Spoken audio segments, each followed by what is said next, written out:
بقول لك يا عفار، يبقى بلغ الخواجه ان احنا لا مؤاخذه عندنا شماريخ عابره للكرات.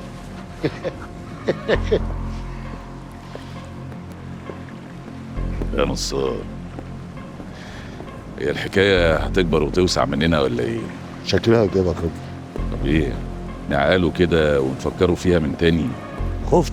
لا عقلت، ما هو مش بعد كل ده نخسر كل حاجه. خلاص نعقلوها ونفكروا تاني. اللي قول لي، نعم. وانت شايل المصلحه فين؟ مصلحه؟ مصلحه فين؟ المصلحه. تصدق نسيت. نسيت صح، السن برضو. نرجعوا ولا ناخدوها ماشي؟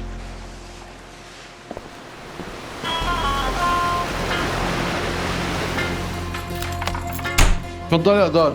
تعيش يا بيجو.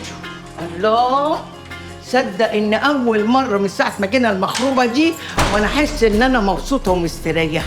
ربنا يسعدك ويفرح قلبك يا دار. ما انا قلت لك يا إدارة، طالما المصلحة دي دايرة على حسي هتخلص زي الإكس. تخلص زي الاكس يا واد يا لئيم انت. صدق ان انا عارفاك وعارفه لقمك ده. والله انت يا واد من ساعه ما عرفت ان احنا جينا هنا وسترة العترة بالكنز بتاعها وانت لا على حامي ولا على بال. المهم إنك مبسوطة مني يا إدارة. مبسوطه وحللك بقك كمان، بس نخلص المصلحه اللي احنا جايين لها ونطير زي الحمام وساعتها لق والمق والطاقة والرق.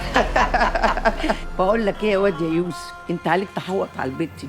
عيب، ده أنا تخصص احتواء. الله عليك، الله عليك. ايه